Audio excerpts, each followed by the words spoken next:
안녕하세요, 최인호입니다. 여러분, 수능이 얼마 남지 않았죠? 하지만 긴장하지 마시고 여러분들 끝까지 최선을 다한다면 분명히 좋은 결과가 있을 겁니다. 근데 더 중요한 거는 남은 시간 동안 여러분들이 잘못된 공부 방법을 고치는 거, 이게 무엇보다 중요한 건데, 많은 친구들은 무조건 문제를 많이 풀면 도움이 될 거고 성적이 나올 거라고 생각을 하고 있습니다. 그건 잘못된 생각이고요. 우리는 분명히 지문들을 많이 읽고 있는데도 불구하고 읽는 속도가 빨라지지 않고, 지문을 읽었을 때 모든 문장들이 눈에 다 들어오고 있죠. 모든 문장들이 눈에 들어오면 안 되고, 글을 읽으면서 철저하게 내가 첫 문장에서 기준을 잡고 첫 문장과 동일한 범위 속에서 다음에 이것이 나오겠네 예측하면서 첫 문장을 통해 내가 궁금했던 질문들 중심으로 문장을 읽어 가야 되는 거예요. 그것이 바로 논리적으로 선별 독해한다는 거예요. 이거는 글쓰기 논리를 통해서 얻어질 수 있는 논리인데, 그렇게 하지 않고 지식을 동원해서 풀려고 하거나 모든 문장을 밑추고 읽으면 머릿속에 남는 게 하나도 없거든요. 최근에 또 시험의 트렌드는 한 문장 한 문장의 의미를 묻는 것이 아니라, 지식을 묻는 것이 아니라 이 문장들의 논리적 구조, 비교, 인과, 이런 것들을 묻거든요. 그래서 제가 이제 과학기술 첫 번째 편, 두 번째 편을 여러분들에게 강의를 보여드릴 건데, 첫 번째 편에서는 이번 9월 모의고사가 메타버스 굉장히 쉬웠어요.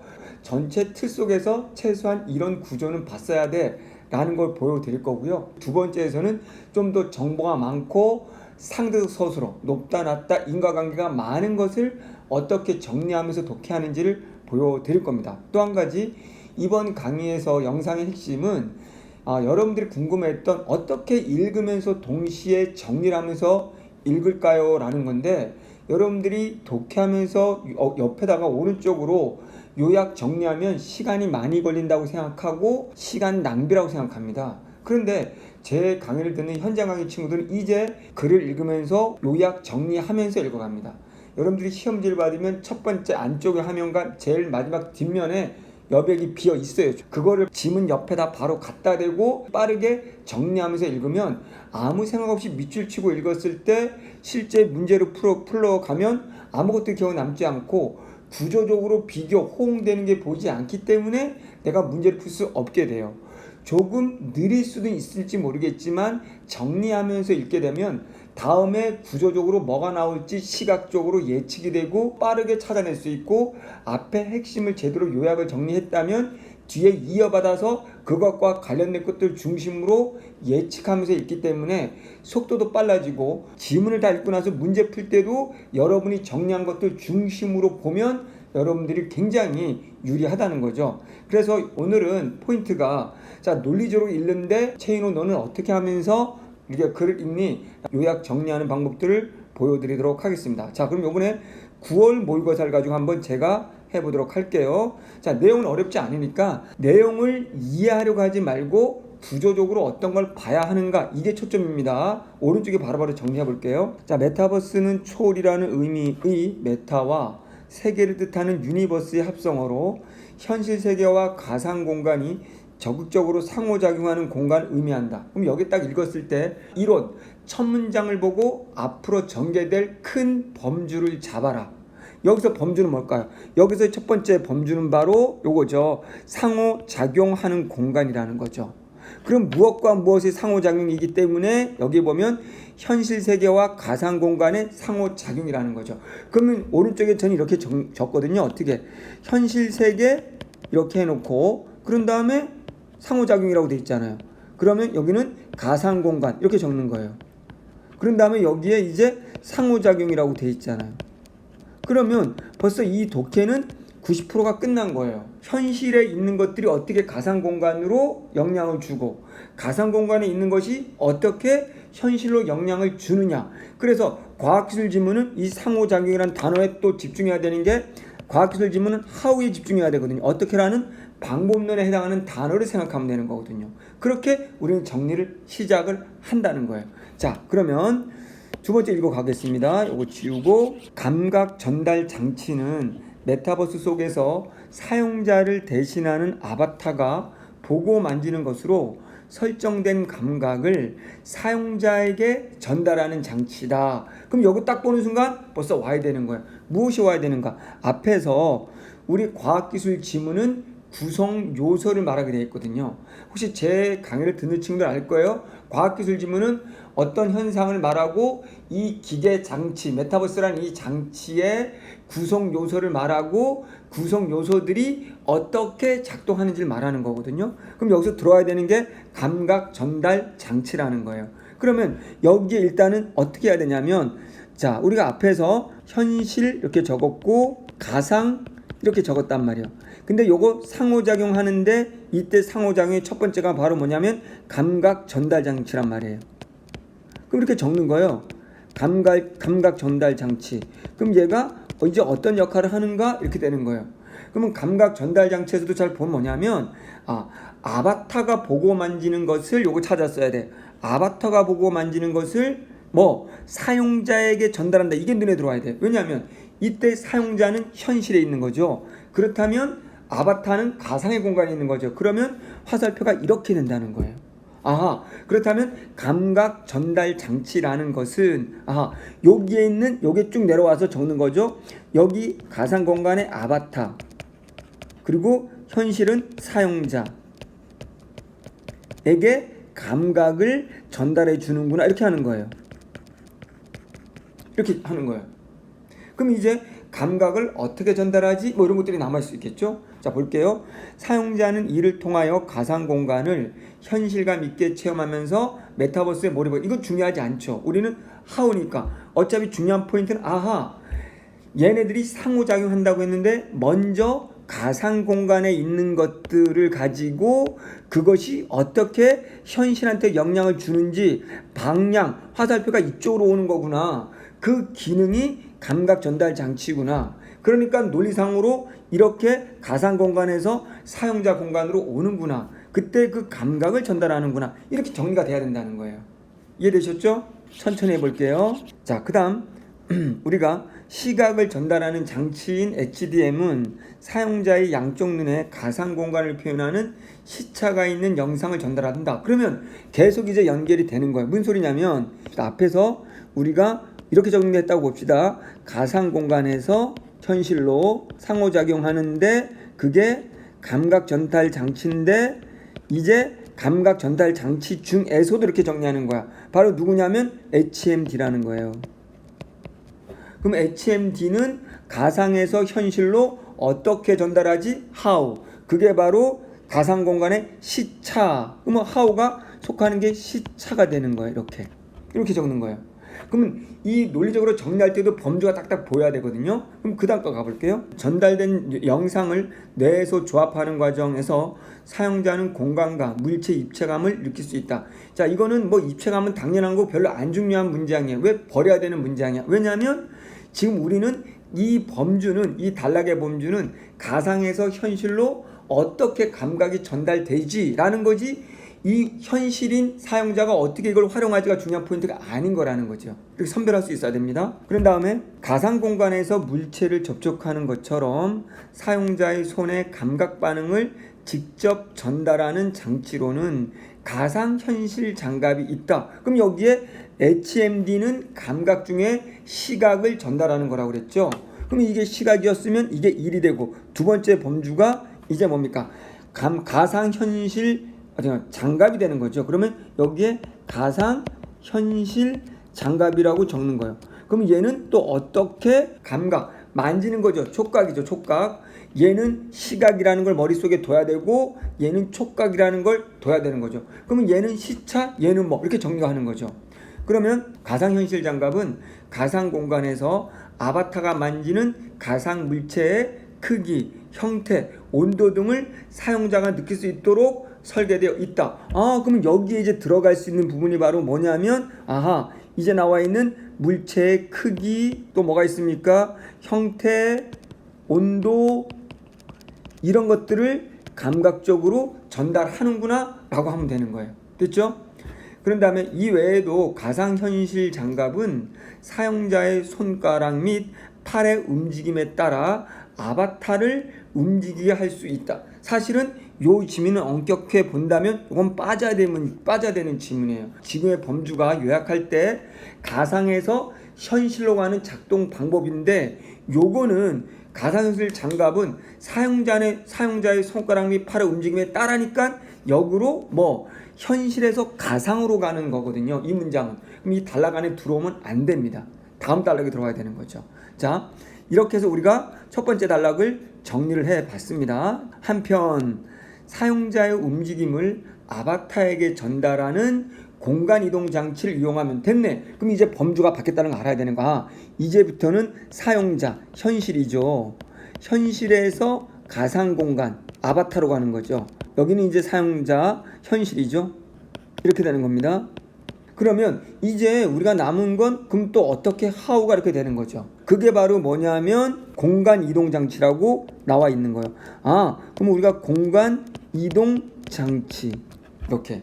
그러면 이걸 이용하면 사용자는 몰입도 높은 메타버스의 체험을 할 수 있는데, 공간 이동 장치인 가상현실 트레미를 일정한 공간에 설치되어 360도 방향으로 사용자의 이동이 가능하도록 바닥의 움직임을 지원한다. 그러면 공간 이동 장치 중에서 뭐가 있냐면 가상현실 트레밀이 있는 거예요. 그럼 이렇게 범주를 정확히 찾고 정리를 해야 돼요. 그러니까 다 정리된 것을 받아 적고 그것이 이해 잘 됐다고 그런 수업 위주로 여러분이 듣게 된다면 시험장에서 그 내용 안 나오고 스스로 읽어가는 힘이 절대 안 생기는 거예요. 지금처럼 왜 그 문장에 집중해야 되고, 자, 범주상 어떻게 정리해야 되고, 이걸 내가 읽으면서 동시에 해 나가야 되거든요. 그러면서 독해가 끝나고 문제 나서 보면 범주 다른 거고 각각의 범주 속에 이게 뭐가 포함되는 거고 이걸 찾아낼 수 있거든요. 그러면 가상현실 트레밀, 자, 설명을 했습니다. 그럼 가상현실 트레밀이라는 건 뭐냐라고 했을 때 공간이동 장치인데 얘는 360도 회전이 되는 거고 사용자의 이동이 가능하도록 바닥도 움직인단 말이죠. 그러면 360도고 바닥이 움직인다 이렇게 알아주면 되는 거예요. how만 찾으면 되니까. 그 다음 가상현실 트레밀과 함께라는 단어가 중요해요. 함께 사용되는 모션 트래킹 시스템은 사용자의 동작에 따라 아바타가 동일하게 움직일 수 있도록 동기화하는 시스템으로 동작, 추적, 관성, 압력, 센서 등으로 구성돼요. 그럼 딱 보는 순간 다시 공간 이동 장치 중에서 이제 이렇게 할게요.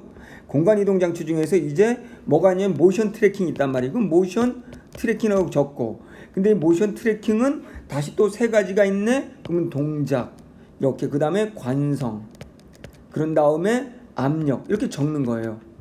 그러면 여러분들이 이제 현실에서 가상으로 보내는 이 how라는 방법, 공간 이동 장치에 가상현실 트램이라고 모션 트래킹이 있네. 그럼 이거 3개 나왔으니까 또 각각 어떻게 다르지? 그럼 각각 순서대로 how가 나오겠네. 그럼 여기에 적으면 되는 거예요. 정말로 한번 그렇게 나오는지 보세요. 동작 추적 센서는 사용자의 동작을 파악하면 똑같은 말의 반복이니까 넘어가도 되는 거죠. 관성 측정 센서는 사용자가, 이제 넘어가 볼게요. 이동 속도, 변화율 및 회전 속도를 측정한다. 그러면 관성은 내가 모르는 거니까 이런 단어들을 봐야 되겠네. 이동 속도, 변화율, 회전 속도를 측정한다. 그러면 여기서 봤을 때 우리가 이제 앞에서 3가지 중에 동작이 있었고 관성이 있단 말이야. 그럼 관성은 그럼 내가 새로 알아야 되는 속도, 그리고 회전 속도, 변화율, 회전 속도, 속도에 관련된 거네 라고 알아두면 되는 거죠. 또 그 다음에 압력 센서가 나오죠. 그럼 압력 센서를 이제 적으면 되는 거예요. 압력 센서는 서로 다른 물체 간에 작용하는 압력을 측정한다. 만약 바닥에 압력 센서가 부착된 신발을 사용자가 신고 뛰면 압력 센서는 지면과 발바닥 사이 압력을 감지하여 사용자가 뛰는 힘을 파악할 수 있다. 압력, 두 물체 간에 작용하는 압력, 그게 바로 사이에 두 면 사이의 힘, 이렇게 하면 되는 거죠. 힘. 압력은 같은 말이니까 정리할 게 없는 거죠. 자, 이렇게 해서 정리를 했죠. 3개를. 그 다음, 자, 이렇게 모션 트래킹 시스템이 사용자의 동작 정보를 컴퓨터에 전달하면 이제 how죠. 그러면 앞에 나와 있던 이 3가지 모션에서 3가지가 있단 말이죠. 동작, 관성, 또 마지막에 우리가 뭐가 있었죠? 우리가 압력이 있었죠. 그럼 이 세 가지가 이렇게 세 가지 설명했고 이렇게 화살표로 세 가지가 바로 이제 어디로 전달되냐면 이 정보들을 컴퓨터에 전달한다. 컴퓨터에 이렇게 적는 거죠. 왜? 방법, how니까 어떻게 사용자 것을 여기에 전달하는지, 메타버스에 전달하는지, 가상세계에 전달하는지 how가 속하는 거죠. 순서는 how거든요. 그러면 com이라고 적는 거예요. 그러면 컴퓨터에 전달하면 컴퓨터는 사용자가 움직이는 방향과 속도에 맞춰서 트레밀 바닥을 제어한다. 그럼 이것이 이제 트레밀로 가는 거예요. 그럼 앞에서 아까 이 공간 이동 장치에 두 가지가 있는데 트레밀과 모션이란 말이죠. 그럼 얘네가 함께 사용된다고 그랬단 말이죠. 그렇기 때문에 모션 설명하고 나서 이거랑 함께 하려면 모션의 이 정보가 트레밀로 이동되네 라는 거죠. 이렇게 화살표 적었어야 되는 거죠.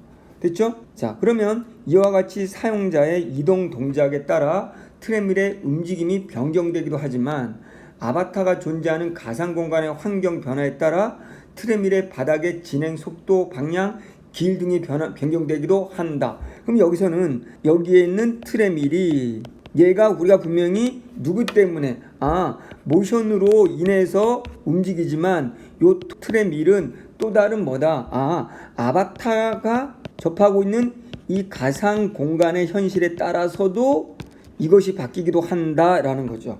그럼 여기도 오고 여기도 오는 거죠. 지금 그러면 이거는 예외적이기 때문에 알아둬야 되는 거예요. 왜냐하면 지금은 사용자에서 트레밀에서 아바타로 가야 되는데 아바타의 가상 공간이 얘한테도 영향을 줬기 때문에 이건 예외적인 사항이란 말이죠. 그럼 이런 거 딱 정리하면서 요거 낼 수 있겠네? 라고 캐치를 해야 된다는 거예요. 자, 그래서 이렇게 변화되기도 한다. 이게 끝이에요. 그러면 자, 9월은 너무 쉬웠지만 제가 최종적으로 한번 정리를 한번 해볼게요. 큰 틀에서 뭐냐면 구조 정리라는 건 이게 가상과 현실의 상호작용인데 어떻게 how 상호작용하지? 상호작용이라니까 한 번은 이쪽으로 갈 것이고 한 번은 오른쪽에 갈 것이다. 그러면 가상 공간에서는 첫 번째 가는 방법이 바로 감각 전달 장치였다.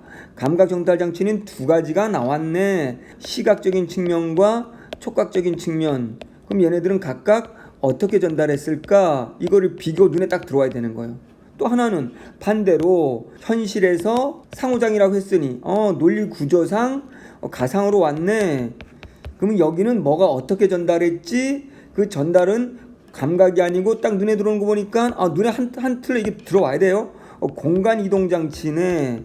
그럼 공간 이동 장치는 뭐가 있었지? 라고 했더니 트램이라고 모션 트래킹이 있었네. 이렇게 되는 거예요. 그러면 이게 한눈에 딱 들어오는 거죠. 상호작용이라는 첫 문장에서 화살표 각각의 how 이런 식으로 정리를 하는 거예요. 바로 이게 논리 구조적으로 읽으면서 동시에 같은 범주에서 정리하면서 각각에 해당하는 범주로 정리해 나가면 글도 닳고 나면 머리에 딱 정리가 되고 결국 문제도 이 여러분이 정리한 것에 있을 겁니다. 자, 이렇게 해서 제가 시범을 드렸고요. 다음에 좀 더 어려운 과학기술 지문 2 이제 인과관계가 많고 정보가 많은 그 부분을 일부분을 한번 설명해 보이도록 하겠습니다. 이제 오늘은 정리를 얼마나 잘할 수 있을까라는 거, 특히 문과생들 같은 경우 자, 이게 어려울 수는 있지만 어렵지 않다. 이해라는 것은 정리를 통해서 이해하는 거지 그냥 이 개념을 이해하는 건 아니다라고 했어. 이 지식 몰라도 되고 이건 나오진 않지만 그럼 한번 정리를 얼마나 잘할 수 있는지 한번 해볼게. 자, 비행기는 움직이는 데는 여러 힘이 작용한다. 그리고 첫 문장 잘 보라고 했잖아. 이 첫 문장 봤을 때 여러 힘 이게 눈에 보여야 되고 움직이는데 작용한다잖아. 그러면 이 여러 힘이 어떻게 움직이게 할까? 기본 패턴을 지키고 있어. 기본 패턴을. 그럼 이제 여러 힘이니까 힘의 비교를 해야 되고 정리를 해야 되고 그 여러 힘들이 그 여러 개의 힘이라는 건 모르겠지만 예를 들어서 뭐 X, Y, Z라고 있다고 쳐. 그럼 논리 구조 그대로 각각의 힘들의 특징을 말하겠지. 그러면 특징들이 A, B, C를 말할 것이고 이제 비행기가 뜨는데 움직이는 거 뜨는데 이 A, B, C가 어떻게 순서로 그 힘들이 작용하는지 그리고 우리가 과학기술 지문은 이렇게 작용할 때 오른다, 내린다, 오른다라는 상대적 서술어 잘 보라고 했고 자, 좀 이따가 문제가 좋다라는 말은 뭐냐면 여기 나와 있는 단어들, 이 단어들을 다 다른 걸로 바꿔간다는 거지. 바꿔간다는 건 예를 들어서 뭐 부피가 크다라는 거에 같은 말이 질량이 뭐 어쩌고 적다 뭐 이런 식의 그런 것들 내가 이야기하는 거야. 어쨌든 뭐 뒤에 읽어보면 알 것이고 이런 패턴으로 아주 잘 쓰여졌다. 그래서 정리를 잘 해보자 이런 얘기지. 그럼 이제 여러 힘이 작용한다. 그럼 이제 힘을 찾아보면 되겠지.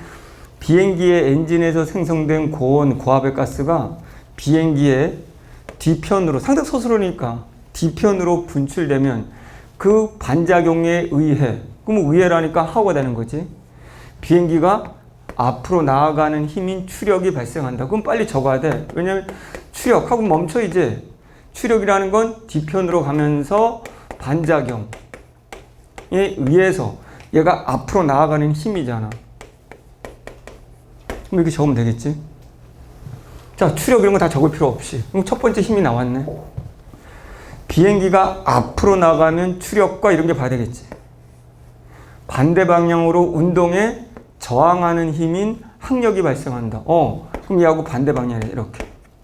그럼 앞으로 오면 얘는 뒤로겠지. 그러면 이게 항력이다. 항력, 이렇게 항만 적으면 되는 거지. 항은 얘하고 반대 방향이고, 여기가 저항이라고 하면 되겠지. 저항하는 힘이고, 얘하고 반대로. 얘가 앞으로 간다면 얘는 뒤로 가는 거겠지. 뒤쪽을 향해 가는 거겠지, 비행기 뒤쪽. 자, 항력은 압력, 항력, 과 나오네. 그럼 무조건 두 개 나오면 또 얘네들 두 개 비교해야 되는 거네. 그럼 우리는 적을 때 항력에다가 여기 이렇게 적는 거야. 그럼 이렇게. 자, 우리가 읽으면서 어떻게 빠르게 적느냐 이런 얘기지. 그러면 순서대로 압력, 항력, 그럼 압이라고 적으면 되고, 마찰 항력, 마찰이라고 적으면 되고, 플러스 적으면 되고. 그럼 각각 제대로 썼다면은 순서대로 수능은 제대로 쓴다는 전제에 얘 특징 또 말할 것이고. 자, 몰라도 되는 거야. 지금 무슨 말인지 문과생들은 거 전혀 몰라도 그냥 비교하는 거 어차피 답이니까 비교 범위로 그냥 움직이는 거야 그냥. 합으로 물체의 속도가 빨 이제 나오네. 그러면 속도가 빨. 그러면 우리가 과학기술지문 읽을 때 단위 압력. 그럼 이거 속도도 이제 단위잖아. 그럼 속도 그럼 속이 빨 이렇게 일하면 속도가 빨라질수록 빨라지거나 기체에 맞닿는 물체의 표면적이 커. 표면적이 뭔데요? 내가 어떻게 알아? 알려고 하지 마. 그냥 표면적이 커. 이렇게. 그치? 표면적이 커질수록 압력, 항력이, 그럼 압력, 항력 설명했네. 어떻게 된다고? 설명을 안 했네? 물체를 둘러싼 기체의 밀도가 높아지거나, 물체를 둘러싼 기체의 밀도가 뭔데요? 나 몰라. 설명 안 했잖아. 자, 다시 한번 우리가 했어. 얘 밀도라는 문제를 내려면은 이 밀도가 뭔지를 설명을 해야 되는 거지. 근데 만약에 설명 안 했다. 그럼 넘어가라고 그랬지. 그냥 X이거나 Y라고 하고 넘어가기. 아직 설명 안 했지? 넘어가야지. 밀도가 높아지거나 물체의 표면이 거칠어질수록 밀도가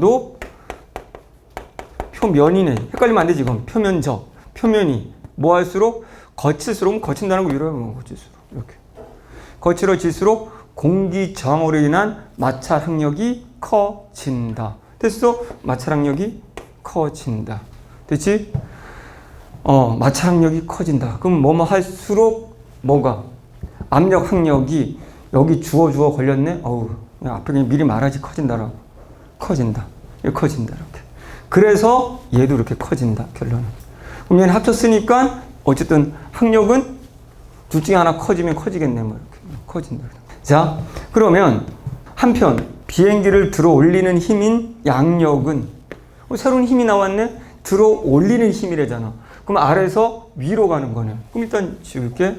여러분들이 이게 이제 정리가 되어 있어야 되고, 다른 힘을 또 정리하는 거지. 그러면 양력. 양력의 힘의 방향은 위로. 비행기를 들어 올려야 되니까 위로. 비행기의 아래면보다 윗면에. 그럼 비행기. 그럼 다시 윗면하고 아래면으로 나눈가 보네. 각각. 이렇게 쓰면 되고. 긴장하거나 뭐 할 필요 없어. 다시 한번. 적는 게 시간이 걸린다고 생각되는 친구들은 그런 생각 버려. 결국 문제풀이까지 가면 내가 덜 걸리는 거다. 정리 안 하고 와서 우왕좌왕 그 시간이 더 걸린다. 정리만 잘해놓으면 문제 니네가 정리한 것만 보면 그대로 왔는데 이거 바뀌었네? 이것만 찾으면 되는데. 특히 이번에는 내가 왜 이렇게 강조하는가. 정리를 안 해놓으면 문제 맞추기 어려워. 문제 굉장히 좋아. 문제가. 그러니까 아직도 정리를 안 하고 정리라는 건 다시 한번 나중을 위해서 정리를 하기보다는 글을 읽어갈 때 좀 더 편하고 다음 거 예측하고 이런 거 하기 위해서가 더 크거든. 나중에 문제 풀 때도 쉽지만. 그럼 여기서 날개 아래면보다 윗면에 작용하는 압력이 낮아질 때, 그러면 압력이 얘네가 낮. 그럼 얘는 압력이 그냥 높 이렇게 할게. 뭐 할 때? 그때 양력이 발생한다. 이렇게. 어떤 물체에 작용하는 양력은 물체 윗면과 아랫면에 작용하는 압력 차가 그리고 커 질수록 단위 면적당 공기 입자수를 의미하는 공기의 밀도. 이제 밀도 설명했네. 그럼 이제 앞에 했던 밀도에도 적어 놓는 거지. 뭐 공기 입자의 수야. 그럼 여기는 이 둘의 압력 차이가 클수록 그리고 공기의 밀도가 높을수록 양력은 커. 이렇게 되는 거죠. 그렇지? 그러면 이제 우리가 맨날 하는 거지만 묻지 않았더라도 얘네들의 뭐야? 차이가 이런 걸 묻는 시험에서 이런 거 묻겠지. 이런 거 설명하지 않은 거 할 때 양력은 내려간다. 이렇게 되는 거죠. 이때 비행기 무게만큼의 중력이 양력의 반대 방향으로. 오, 그러면 중력. 야, 그럼 구조가 똑같네. 앞에 추력과 항력이 방향이 앞과 뒤로 반대고 양력은 위로 올라가는데 중력은 그럼 반대로. 그럼 이건 아래로네, 아래로. 근데 중력의 뜻은 뭐냐면 비행기의 무게.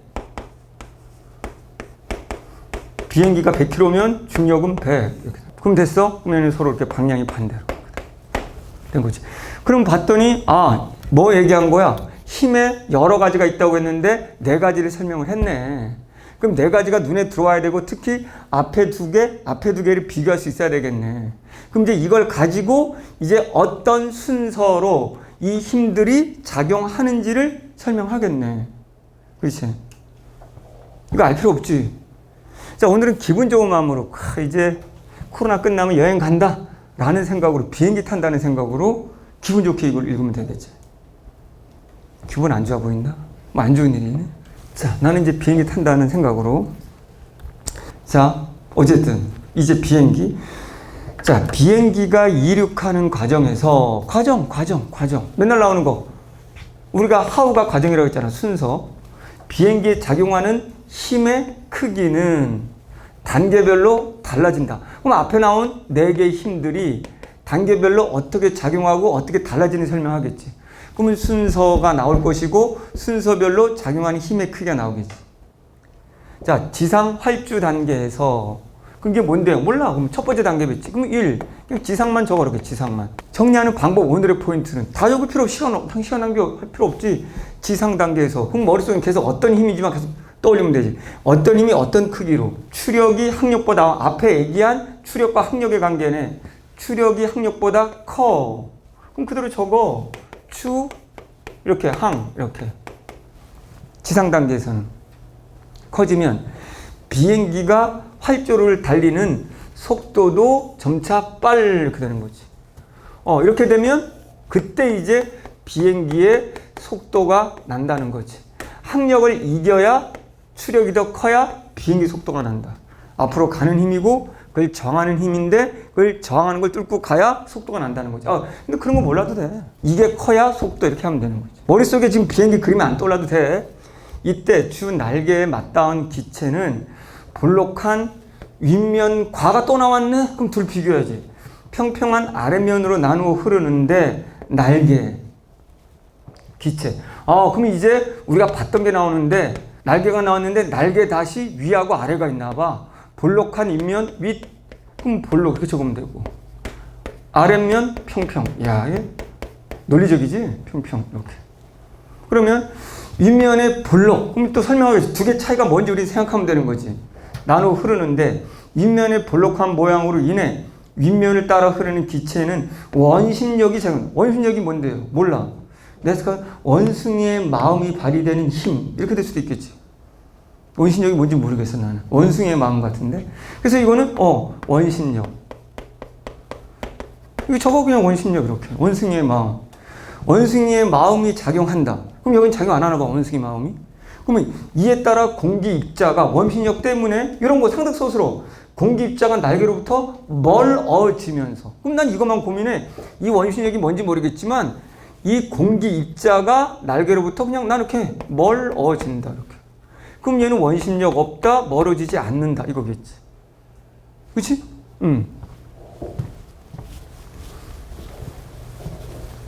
내가 이거 설명해볼까? 이거 원심력이고? 그건 필요 없어. 비행기 날개 이렇게 생겼거든. 이렇게. 미치면. 볼록해, 이렇게. 근데 이런 설명은 수능날 떠오를 수가 없어. 이런 지식을 알고자 하는 건 쓰레기지. 그냥 많은 친구들이 지식 받아 적고, 이거 이해한다는 거에 대해서 기뻐하고, 이거 이해하는 거랑 니네가 다음 문제 푸는 거랑 무슨 상관이 있니 도대체가. 과학기술을 어떻게 읽는지 어떻게 정리하는지 내가 뭐가 나든 풀어야 되는 거지. 기체가 이렇게 올 거 아니야, 기체가. 그럼 둥글잖아.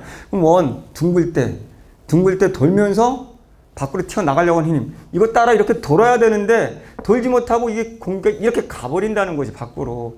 그러니까 이 날개 주변에 공기가 모이지 못하고 멀어진 거지. 날개 주변에는 공기의 수가 적기 때문에 밀도가 적네. 압력이 적겠네. 이런 것까지 몰라도 돼. 상관없어. 뭘 알아야 되는데. 아무것도 몰라도 돼. 그냥 비행기 탈 줄만 알면 돼, 비행기. 가서 우리가 뭐 조종할 것도 아니고. 비행기 티켓팅만 잘하면 돼, 비행기 티켓팅만. 오케이? 자, 봐. 그러면 멀어지면서 날개 윗면에 작용하는 압력이 그럼 이제 이 정도는 하면 좋지. 압력이 낮다는 말은 공기가 멀어지니까 압력이 낮아졌대. 그럼 어서 많이 봤단 말이지. 아까 비행기의 윗면과 아랫면. 윗면이 압력이 낮. 뭐보다? 여긴 그럼 압력이 나가지 않았으니 높. 그럼 이거에서 발생하는 게 뭐야? 여기 나오는 거지. 이제 앞에 했던 거 이렇게. 됐지? 그럼 이것 때문에 양력이 발생하니까 이제 비행기가 달리면서 양력이 커지면서 비행기가 뜬다 이런 얘기겠지. 중력보다 커지면. 양력 발생. 거기 나오니? 나오네? 내가 아랫면의 압력은 상대적으로 커져. 아래에서 위로 작용하는 양력이 발생하는 것이다. 그러니까 여기 연결된 게 뭐야? 이제는 논리가 이거랑 이 두 개를 합친 거야. 양력이랑 이제. 그래서 속도가 나면 날수록 이제 양력이 뭐예요? 봐야 되나? 그 지식 아니에요? 몰라. 미안해. 그럼 좀 한번 볼게. 논리로 봤을 때는 이동하는 기체의 속도가 빨라질수록, 그럼 이동하는 기체가 빠르다는 건 비행기도 빨라지겠지. 빨라질수록 기체에 작용하는 원심력도 강해지기 때문에 지상활주 단계에서는 양력이 중력보다 커질 때까지 속도를 올려라. 이 말은 무슨 말이야, 그러면? 이 속도가 높아질수록 뭐야 지금? 원심력도 커진다는 거지. 속도가 빨라질수록 공기도 빨리 빠져나간다는 거지. 그럼 그대로 같이 적어. 이거 속도가 빨라질수록 원심력도 높아지고 더 멀어지고 압력은 더 떨어져서 양력이 커지는 거구나. 그러면 양력이 커야 뭐보다? 중력보다 커야 그때 뜨는 거 아니야. 그러려면 지상에 있는 비행기가 속도가 점점 빨라져야지. 원심력이 더 생겨서 더 공기가 멀리 날아가서 더 압력이 윗면이 작아서 아래들의 공기가 더 밀어 올리겠지. 위에 누르는 공기가 없어서 아래가 밀어 올리겠지. 이런 거 몰라도 돼. 이런 거 몰라도 돼. 이거 연결해서 읽기, 연결해서 정리하기. 어차피 시험 문제는 요거 낼 테니까. 이렇게 연결돼. 그럼 이거 끝나고 나면 바로 가서 답 찾으면 되거든요. 바로 좀 이따 니네 한번 보도록 하고, 일단 지문에 한번 충실해 볼게. 속도가 충분히 이제 빨라졌어. 비행기가 충분히 빨라지면 조종사는 비행기의 앞부분인 기수, 머리를 들어 올린다는 거지. 기수를 들어 올리는 회전 단계에 돌입한다. 이제 여기는 지상이고, 이제 그러면 다시 여러분들이 이제 정리해 가지고 있어야 되고, 이게 이제 회전 단계. 아까 단계별로 어떤 힘이 어떻게 작용하는지 설명한다면, 그럼 회전 단계에서는 기수가 올라가면 위로 올려. 주 날개와 날개에 부딪히는 기류가 이루는 각도인 받음각이 또 날개네. 주 날개에 부딪히는 거, 그게 받음각이래. 몰라. 눈에 안 들어와도 돼. 그냥 날개에 부딪히는 기체와의 각도가 받음각이래. 근데 그냥 커져서 또 나오네. 날개의 윗면이 더 볼록해지는 것과 같은 효과가. 그럼 받음각이 그러면 윗면이 더 볼록해져. 그럼 이제 가서 연결시키면 되는 거야. 이런 게 시험 문제란 말이야. 요번에 시험 문제 잘 낸 게 이런 거란 말이야. 그러면 요 받은 각을 내는 순간 뭐까지 떠올려야 되냐면, 야, 받은 각 올리면 뭐 봤더니 위가 볼록해니 이제 따라 나올 수 있는 거면 뭐지? 원심력이 더 커. 원심력이 더 크니까 압력이 더 내려가. 압력이 더 내려가니까 얘네들이 양력이 더 생겨. 자, 여기까지 끝났지만 받은 값을 가지고 또는 기수를 올렸다는 걸 가지고 여기 걸 물어본다는 거지. 이런 걸 니네가 정리할 수 있어야 된다는 거지. 이번에 시험 문제 잘 냈다는 게 이거를 묻고 여기를 얘기한다는 거지. 연결돼야 되는 거죠. 이게 윗 더 볼록이라는 윗면이 나왔으니까 그럼 여기까지 이렇게 튀어나와야지. 이해됐니? 이렇게 정리하는 연습을 하라는 거지. 그러면 당연히 기수를 내리면 이것도 물을 수 있다는 거지. 이거 미리 적어놓으면 얼마나 좋아. 그럼 수능생이 이렇게 내거든. 반대 현상이 발생한다. 그럼 내려올 때는 이렇게 해야 되겠지. 그럼 윗면이 볼록하지 않는 거지. 한편 낮아지기 때문이다. 비행기의 진행 방향의 맞은편에, 이거 원래는 바람 방향, 맞은편에서 방향, 풍향이니까 맞은편에서 불어오는 바람은 기류의 이동 속도를 높여, 기류의 이동 속도를 높여. 비행기의 속도가 이렇게 된다. 그럼 세 가지 그냥 모르겠고, 야, 온도 높으니 밀도, 습도 높으니 밀도 둘 다 낮네 이렇게. 그럼 됐어. 이것도 정리가 됐지?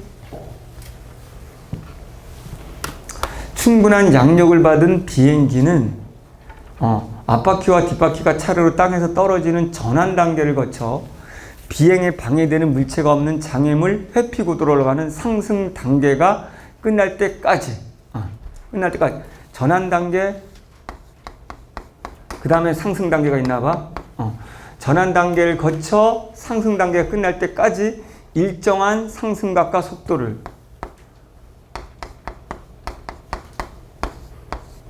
이렇게 적는 거지. 뭐 일정한 상승각. 상승각은 처음 듣는데요. 그럼 설명하겠지. 모르면 X라고 치면 되고. 상승각과 속도를 일정하게 유지를 해야 되는 거지. 일정하게. 이렇게.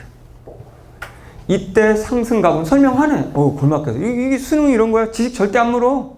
다 설명해줘. 어떻게든. 걱정 안 해도 돼. 너무 설명해줘서 문제지.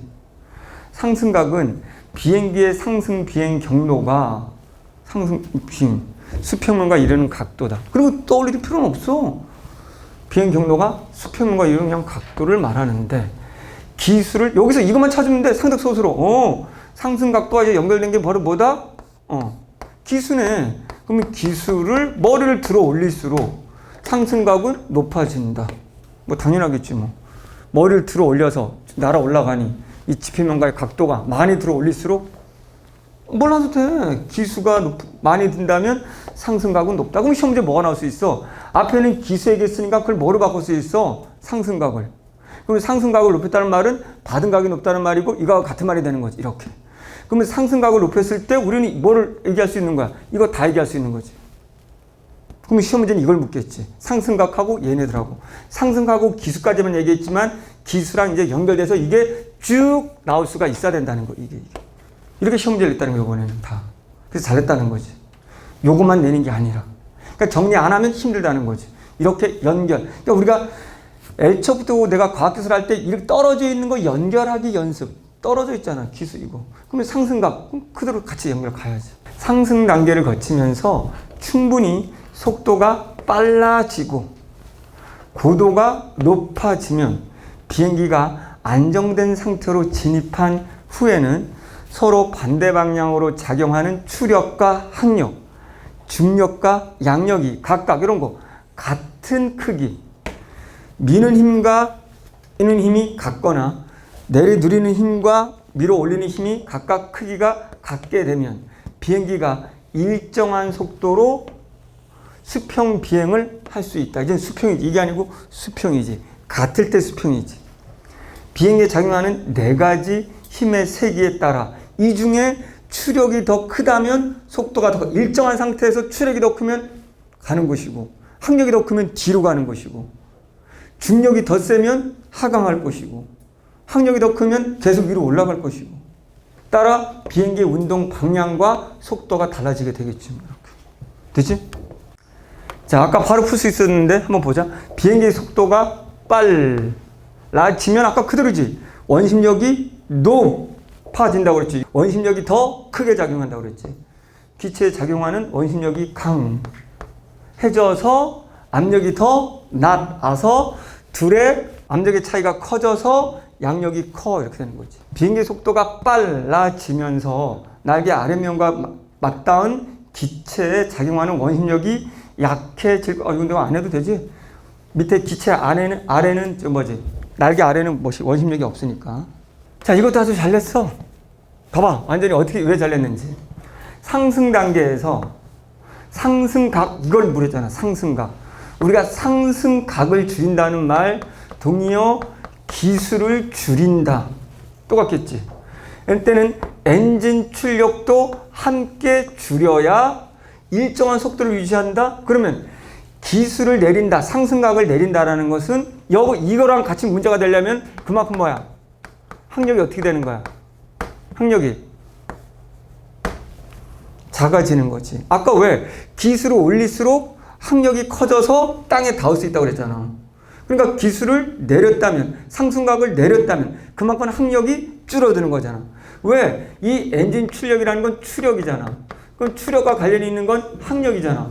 그러면 항력을 내렸다면 추력도 내려야 속도가 일정해지는 거지. 항력만 저항하는 항력이 줄었는데 추력만 높이면 속도는 빨라지겠지. 그러니까 저항하는 힘과 그럼 미는 힘도 같이 줄여야 일정한 속도가 되겠지. 비행 과정에서 연료를 소비하여 비행기의 무게가 감소했다. 이건 뭐로 바꿔야 돼? 중력이지. 그럼 중력이 내려왔다면 이제 뭐 찾아야 돼? 양력 찾아야지. 감소하면 잘 냈어. 받음각을 줄여야. 그럼 이제 나오는 거지. 아까 받음각을 줄인다는 것은 그만큼 볼록한 게 뭐 한 거야? 줄어드는 거지. 볼록하게 줄어든다는 것은 오히려 양력이 올라간다는 거지. 그럼 윗면에 양력이 크고 아랫면도 커서 둘의 차이가 줄어든다면 어쨌든 양력이 줄어드는 거지. 압력이 올라가는 거지. 압력이. 그래서 양력의 차이가 줄어드는 거지. 자, 압력이 높아져서 얘도 압력이 높아졌으니까 양력의 차이가 줄어드는 거지. 그렇다면 양력의 차이가 아니고 압력의 차이지. 압력이 올라서 압력의 차이가 줄어들어서 양력이 줄어드는 거지. 그렇지. 중력이 줄었으니까 양력도 같이 줄어야 수평이 되는 거지. 자, 안정적인 단계로 진입한 후 기술을 내리고 이제 기수가 나왔단 말이야. 그러면 기술을 내렸다는 말은 받은 값도 내려지는 거고. 근데 엔진 출력이 나왔어. 그럼 여기는 기술을 내렸다는 말은 아까 말한 항력을 그러면 줄였다는 말이네. 그러면 기술을 내렸다는 건 항력을 줄였다는 말은 근데 얘는 줄였는데 엔진 출력은 최대로 늘렸네. 그럼 얘가 훨씬 큰 거네, 추력이. 그럼 추력이 얘보다 훨씬 크니까 속도는 엄청나겠네. 미는 속도는. 그런 거지. 고도가 높아질수록 비행기를 상승시키는 데 필요한 엔진 출력이 늘어나 특정 고도까지만 이런 얘기는 지문에 없었고 비행기의 이동 방향의 반대 방향에서 맞은편인가 봐. 부는 바람의 세기가 강하면 엔진 출력을 줄여도 앞으로 추력을 줄여도 비행기가 밀어주니 바람이 비행기를 밀어주니 앞으로 가는 힘이 늘어날 수 있는 거지. 추력은 줄여도 비행기는 빨라지는 거지. 자, 이것도 6월 모의고사 흉내냈는데 아주 잘 냈어. 만약 A공항에서 오후에 비가 내린다면 이거 딱 보는 순간 우리가 보기 보면 이거 습도가 높다는 뜻이네. 습도가 높으면 어떻게 되는 거야? 밀도가 낮다는 뜻이네. 그럼 아까 밀도가 낮으면 어떻게 되는데? 양력이? 여기까지는 안 갔나? 아까 밀도가 클수록 위하고 아랫면의 압력 차이가 클수록 양력이 커진다고 했잖아요. 그러니까 이게 작으면 자, 근데 요거 잘 냈어. 이륙에 필요한 양력의 크기, 이거 얼마야? 이륙하려면은 뭐를 이겨야 돼? 그러면 중력보다 큰 거야 되겠지? 이륙하려면은. 근데 중력은 뭐래? 비행기 무게랬지. 그러면 오전에 비행기 무게가 갑자기 비행기가 오후에 다이어트 해가지고 100에서 한 50으로 줄었나? 비행기 다이어트 할 수가 없어. 그리고 오전 비행기나 오후 비행기나 내일 비행기나 100년 전 비행기나 비행기 크게 무게 차이가 없다면 이륙에 필요한 양력은 오전이나 오후나 또 같다고 말해야 되는 거지. 그러니까 6월 문제하고 똑같이 냈어. 아주 잘 냈어. 그때 그게 뭔지 모르겠지만 뭐뭐의 PCR인가 뭐뭐에 도달하는 데까지의 필요한 값을 뭐라고 한다? 그럼 필요한 값은 얼마인가? 모든 애들은 다 똑같다. 그 양은 필요한 값은. 거기에 밝아지는 거는 뭐 기억은 안 나지만 그거 똑같은 낸 거잖아. 페이크 쓴 거잖아. 비가 많으니까 너 양력 더 많이 필요할 거라고 한 것처럼 보이지? 아니야. 뜨는데 필요한 거는 똑같아. 비행기 무게 따라 달라지기 때문에 이렇게 되는 거지. 근데 이제 요거 잘 냈어. 따라서 비행기가 이륙하기 위해서 오후에 비행기의 활주 거리는 어떻게 되는 건가? 왜? 지금 잘 봐. 지금은 이제 비행기 뜨려면은 양력이 100이 필요하다고 하자. 비행기 이제 질량 100이 필요한데 지금 습도 때문에 얘가 지금 가지고 있는 양력이 움직일 때의 양력, 시작의 양력이 50이라고 하자. 습도 때문에 양력 이걸 끌어와야 되는 거야. 오전에는 이건 오후고 오전에도 100이 필요해 양력이. 근데 오전에는 날씨가 쨍쨍 어쨌든 그래서 얘는 스타트 양력이 한 70이 된단 말이야 이렇게. 그러니까 얘는 스톱 때문에 양력이 작기 때문에 아까 뭐라고 했냐면 비행기의 속도가 더 빨라질수록 양력이 커진다고 했단 말이야. 왜? 이 위에 이 원심력이 더 기체가 빠르게 움직이기 때문에 여기에 압력이 낮아지기 때문이지. 그러면 지금 얘네들이 비행기를 내는데 비행기가 달리는데 얘는 50이라는 걸 더 얻어야 돼 양력을. 그럼 50을 더 얻을 때까지 비행기 속도를 더 내야 되겠지. 더 멀리 달려야 되겠지. 얘는 예를 들면 한 100km를 달린 다음에야 뜰 수 있는 거고 50을 얻기 위해서. 얘는 약 한 30km 정도 달렸더니 이제 양력이 필요한 뜨는데 필요한 양력이 30이 생겨서 100이 돼서 그때 뜬다는 거지. 그러니까 활주 거리가 더 얘는 길어져야 된다는 거. 잘 냈어. 오후에 기술을 들어 올리는 정도는. 자, 이것도 잘 냈어. 기술을 들어 올리는 거는 이제는 뭐야? 기술을 들어 올릴 때 받음각이 커진다면 윗면이 더 볼록해서 원심력이 더 커져서 압력이 더 낮아서 아래 위에 압력 차이가 커져서 양력이 커진다잖아.